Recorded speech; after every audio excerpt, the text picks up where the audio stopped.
Hey folks, Matthew Weiss here, WeissAdvice.com and Weiss Advice here on YouTube. Special thank you to Sound Theory for sponsoring this video. This week we're going to be talking about mastering, which is not something I typically talk about a lot on this channel because I don't really think of myself as a mastering engineer, but that might be changing because I'm on the Grammy Pre-Nomination list, which I've been on a few times before, but never as a mastering engineer, and this year it is, in fact, as a mastering engineer. So in a few days, I might be able to say that I am a Grammy-nominated mastering engineer, or perhaps even Grammy Award-winning mastering engineer. We will see. So this record here is a remix for one of the songs that was on that project that is on the list. It's called Buddy's Magic Toy Box. It's by Megaran. It was mixed by my friend Felix out in Arizona. He is a fantastic mix engineer. He mixed this record as well, and I wanted to show the actual chain that I used for the mastering that I did here. It's only 3 plugins. That's it. It's all in the box, and it's only 3 plugins. The very first plugin here is the Gullfoss Mastering EQ, then another EQ, then a limiter. That's it.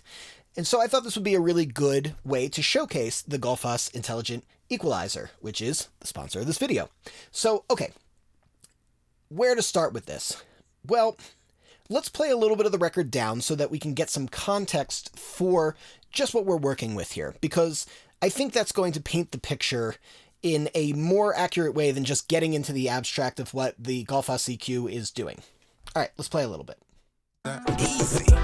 Once upon a time, back when she was 9, Imani was a quiet kid.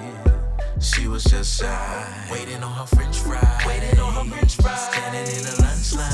in a lunch line. Then she locked eyes with the girl that would tease her. Okay, so far it's pretty straightforward, right? It's a nice sounding mix. Maybe a couple things that could be livened up a little bit, but overall it's pretty much in the pocket. Except then we go a little further into the song and suddenly... Your intelligence got me awestricken. The capacity is mental. Your self-confidence is just not coincidental. Your willingness to turn events to risk is the development being you impenitent. Look. Completely different arrangement. And we go a little further into the record and suddenly... Sunset, you don't gotta prove a thing.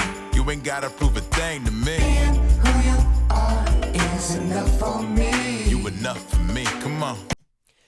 Completely different arrangement again. Now, the benefit here is that this all being mixed by Felix and him being a very good mix engineer, he's mixed it in a way where everything still sounds pretty cohesive, but it's a pretty dynamic arrangement, and it's also a really good mix. This presents 2 very distinct challenges. First, we have to be able to adapt to what we're getting in every different part of the song. Second, sometimes good mixes are actually a little bit more challenging to master than bad ones. With bad mixes, we usually know exactly what we need to do. With good mixes, it's hard to put an exact finger on it, and here enter the Gullfoss EQ, which I believe this is where this EQ shines. It is adaptive, and it's really good at parsing out really subtle things. So, okay, let's pop this open. Now, I've heard about the Gullfoss EQ for a long time. People have been talking about it. You got to check this out. You got to check this out. I didn't really get around to it until about maybe 3 weeks ago, and when I first pulled it open, I was like, what the heck is going on here?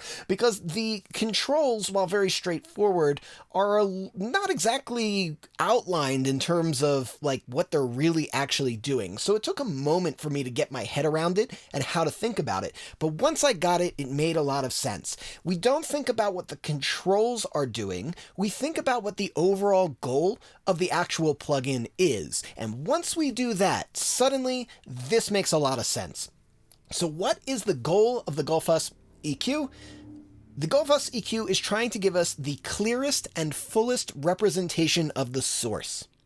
And once we understand that, we realize that all of the controls derive from those 2 goals. So what is the fullest and clearest? Well, they map everything kind of along a pink noise scale, but then allow you to adjust that scale. So basically saying, that an average record might typically follow the tone curve of pink noise, but then allows you to vary that because in reality, very few records actually follow the tone curve of pink noise.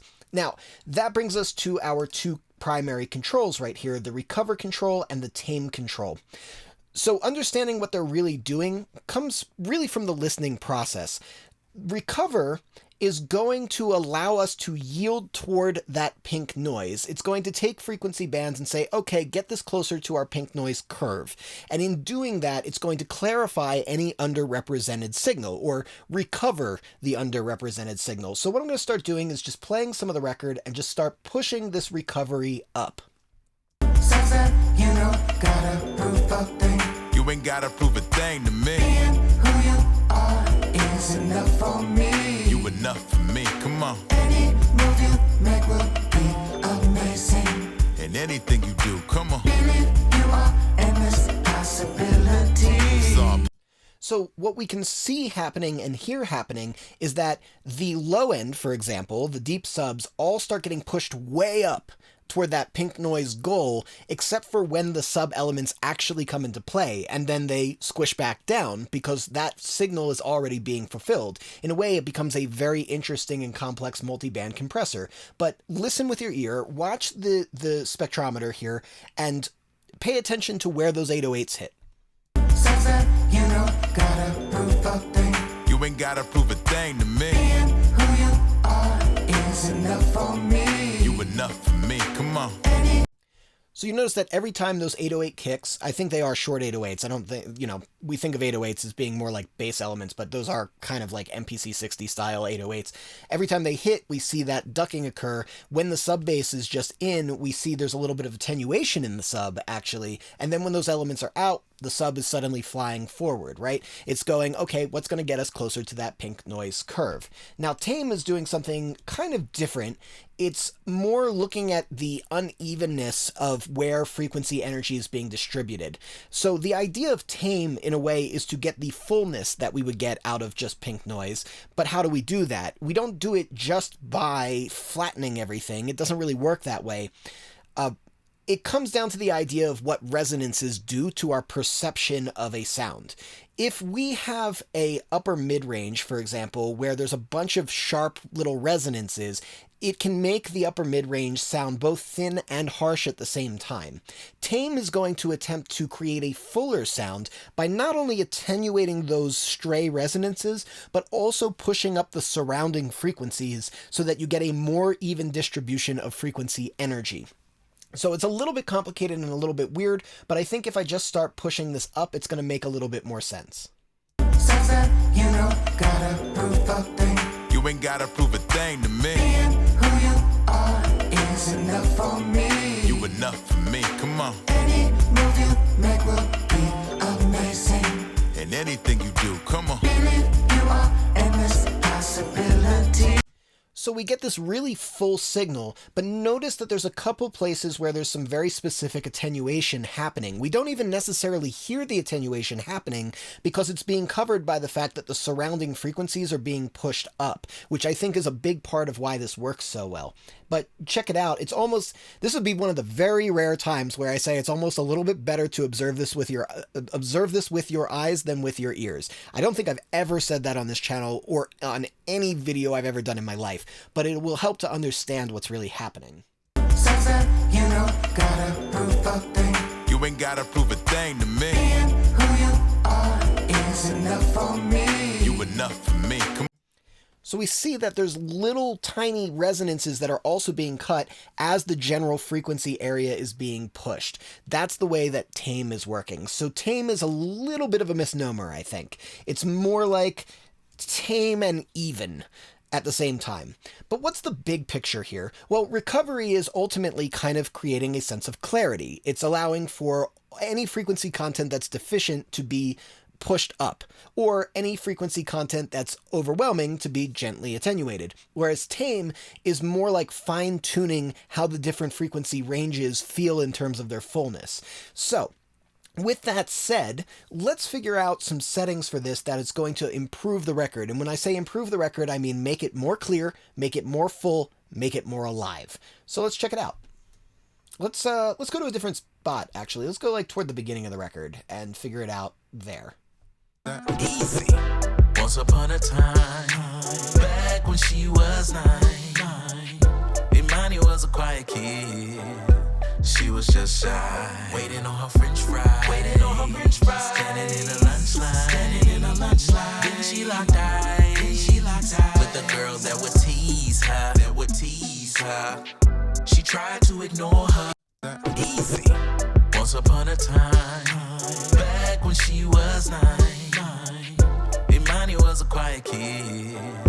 She easy. Once upon a time, back when she was 9, easy. Once upon a time, back when she was 9, Imani was a quiet kid. So I think we're kind of right on the cusp of maybe over-clarifying things. We're starting to kind of thin things out a little bit. I'm going to start pushing up the tame now to see what kind of a response I get, and then maybe kind of fine-tune between the recover and the tame. And that's really the heart of what this plugin will that's the heart of getting this plugin to work. So getting that proportion of recover and tame correct, that's going to nail it. Easy. Once upon a time, back when she was 9, Imani was a quiet kid. I'm going to stop it right there and notice that point out that you can notice that when the recover was up to where I had it, the vocals started feeling a little bit thin in particular. The mids started thinning out. The moment I start getting to around 7% here on the tame, I can hear the vocal coming back a little bit. Easy. Once upon a time, back when she was 9, Imani was a quiet kid. She was just shy, waiting on her French fries. Waiting on her French fries. Standing in the lunch line. Standing in the lunch line. Easy. Once upon a time, back when she was 9, Imani was a quiet kid. She was just shy, waiting. Easy. Once upon a time, back when she was 9, Imani was a quiet kid. Easy. Once upon a time, back when she was 9, Imani was a quiet kid.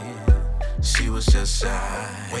So I like this. I think that this is doing its job now. It's clarifying everything. There's a little bit of like kind of low mid meeting the upper bass range woofiness that's very subtle, but in there a little bit. The vocal feels a little pulled forward, but like maybe not necessarily in the absolute best way, although it's not bad.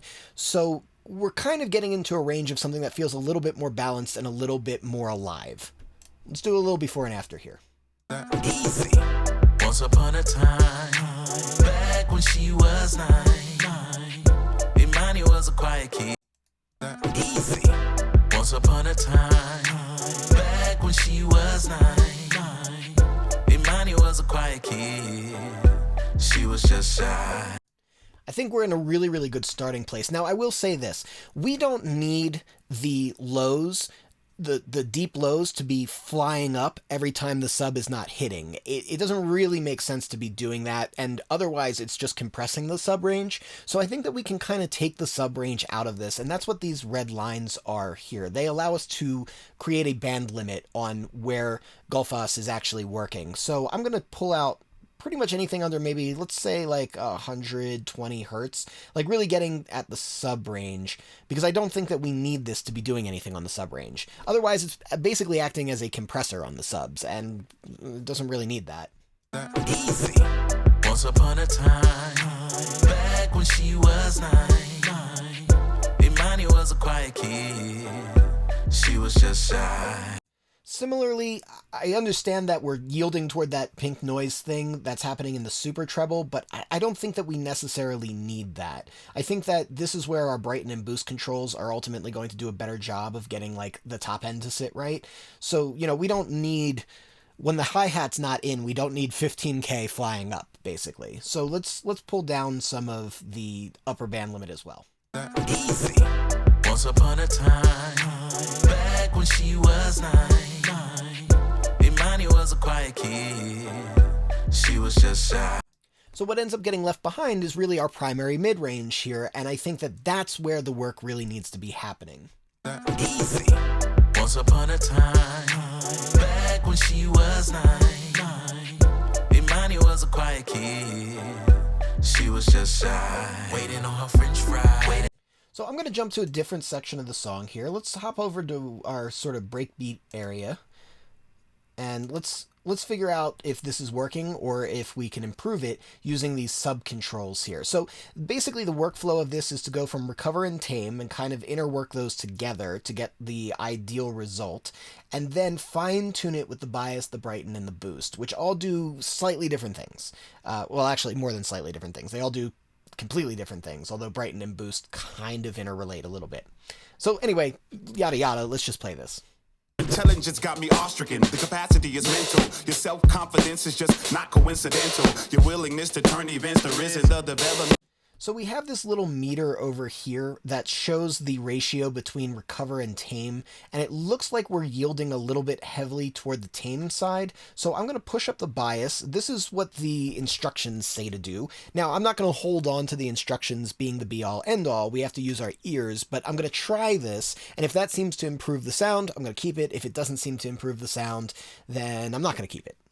Intelligence got me awestricken. The capacity is mental. Your self-confidence is just not coincidental. Your willingness to turn events to risk is the development. Being you impenitent, look it up, means you're official. The glisten and shine of your preeminence is blinding. You don't want to always go first? I got you, get behind me. Cause the science of you is evidently beyond me. So I'ma try to be right there whenever you call me. Working together in process and progress, that's the move. Side shuffling through life without one thing to prove.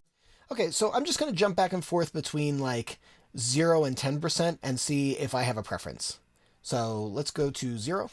Intelligence got me awestricken. The capacity is mental. Your self-confidence is just not coincidental. Your willingness to turn events to risk is the development. Being you impenitent, look it up.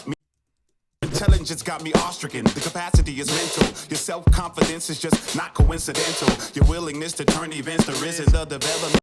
So to me, those sound pretty similar, but the big difference I'm hearing is that it kind of moves the vocal forward again. We kind of ended up pushing the vocal a little back in evening everything else. It sounded overall better, I think, but it caused the vocal to recede a little. Pushing the bias up, this 10%, seems to push the vocal back up a little bit, which I like. I think it's working pretty well. Just for funsies, let's see what happens if I go from 0 to like 30.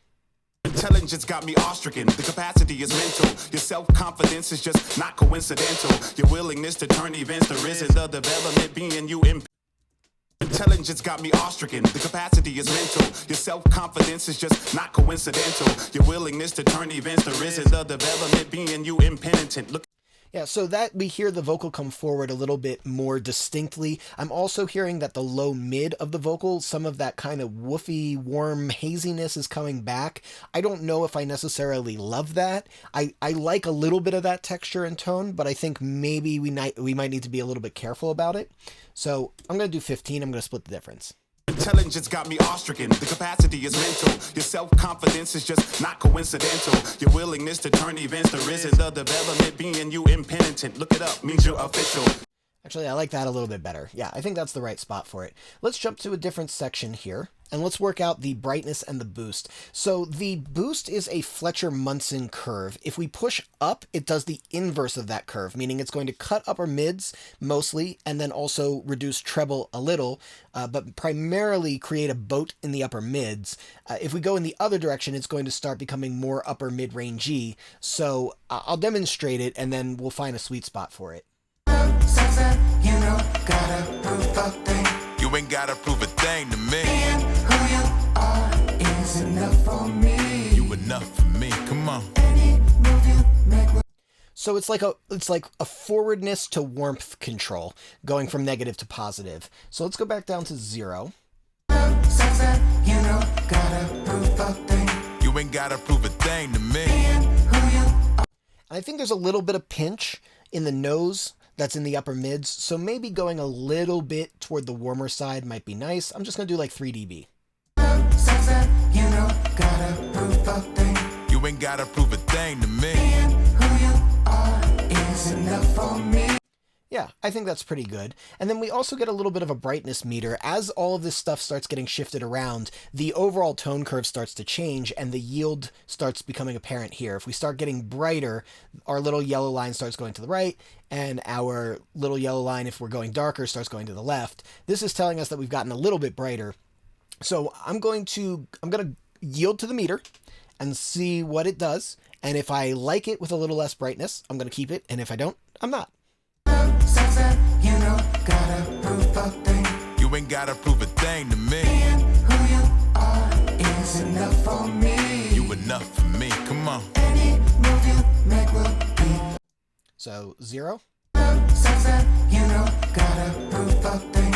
You ain't gotta prove a thing to me. Being who you are is enough for me. -12. Sense that you don't gotta prove a thing. You ain't gotta prove a thing to me. Being who you are. Yeah, I think I like it with a little bit less brightness overall. I think that that's giving me a good sound. So now let's jump back over to another section and just listen to it. Waiting on her french fries. Waiting on her french fries. Standing in a lunch line. Standing in a lunch line. Then she locked eyes. Then she locked eyes. With the girl that would tease her. Without. Waiting on her french fries. Waiting on her french fries. Standing in a lunch line. Standing in a lunch line. Then she locked eyes. With. Waiting on her french fries. Waiting on her french fries. Standing in a lunch line. Standing in a lunch line. Then she locked eyes. So what's the net result here? The net result is that it's not really changing anything because it's kind of changing everything, which is a very strange idea. But basically, it's just presenting kind of the smoothest, clearest, fullest version of what was already there. And in this particular case, we'll see that in terms of the actual dB scale of total attenuation versus total boost, there's not a huge change anywhere. Waiting on her french fries. Waiting on her french fries. Standing in a lunch line. Standing in a lunch line. Then she locked eyes. Then she locked eyes. With the girl that would tease her. That would tease her. She tried to ignore her and pay her no mind. But she's in her feelings. But today she's in her feelings and she cries. Yes, she cries. We're never really doing more than 3 dB of boost and maybe about a dB and a half of attenuation at any given point. And for a master, that's about normal. We're usually working in a very subtle range when we're mastering records. So this becomes a really, really good starting point. It's almost like the mix being presented in its best light already, and then everything after that we can start to make as a more generic change that's artistic. So if I listen to this now, Waiting on her french fries. Waiting on her french fries. Standing in a lunch line. Standing in a lunch line. Then she locked eyes. Then she locked eyes. With the girl that would tease her. That would tease her. She tried to ignore her and pay her no mind. I would say the only differences I would necessarily go for here, I think maybe going back to being a little bit brighter here, stylistically, and also a subtle boost from maybe a static EQ that spans around, like maybe centering around about 250 and then stretching out to cover kind of that primary bass range where like the meat of the kick and also like the lowest point of the vocals and synths all kind of blend together. I don't know if I would necessarily want to pull up a lot of it because that's going to become the mud if I'm not careful, but I would say like half a dB on an EQ would probably be where I want it to be. So just going to pull up an EQ here and we're going to center around 250. I'm taking a guess because I don't remember what I actually did. Pretty broad Q. Let's do like half a dB of boost. Waiting on her french fries. Waiting on her french fries. Standing in a lunch line. Standing in a lunch line. Then she locked eyes. Then she locked eyes. With the girl that would tease her. That would tease her. She tried to ignore her and pay her no mind. But she's in her feelings. So the combination of the two would look like this. Before. Waiting on her french fries. Waiting on her french fries. Standing in a lunch line. Standing in a lunch line. Then she locked eyes. Then she locked eyes. With the girl that would tease her. After. Waiting on her french fries. Waiting on her french fries. Standing in a lunch line. Standing in a lunch line. Then she locked eyes. Then she locked eyes. With the girl that would tease her. That would tease her. I think even a little bit less of this boost, believe it or not. Little bit less. It's super subtle. Waiting on her french fries. Waiting on her french fries. Standing in a lunch line. Standing in a lunch line. Then she locked eyes. Then she locked eyes. With the girl that would tease her. That would tease her. She tried to ignore her and pay her no mind. But she's in her feelings. But today she's in her feelings and she cries. Yes, she cries. So, like I said to begin with, a really good mix is very challenging because we're working in a world of subtlety. This combination here, I'm going to play it one more time, to me is just somehow magically everything feels a little bit better. And that's exactly what I'm going for. That to me is like a perfect master. Just magically everything feels better. Amazing. So I'm going to play it one more time, and then I actually have an excerpt from a tutorial that I did for Produce Like a Pro where I'm using the Gullfoss EQ on a vocal, which is a completely different thought process, but I'm going to play that as well. Yeah, so let's listen to this one more time. Here is our before. Waiting on her french fries. Waiting on her french fries. Standing in a lunch line. Standing in a lunch line. Then she locked eyes. Then she locked eyes with the girls that would tease her. That would tease her. After. Waiting on her french fries. Waiting on her french fries. Standing in a lunch line. Standing in a lunch line. Then she locked eyes. Then she locked eyes with the girls that would tease her. That would tease her. Pretty cool. All right. If you dig this video, hit that like button. If you want to catch more videos like this, hit subscribe with the bell notifications so you get notified. And of course, you know what we say here at Weiss Advice. We are musicians, sound is our instrument, and I will catch you next time.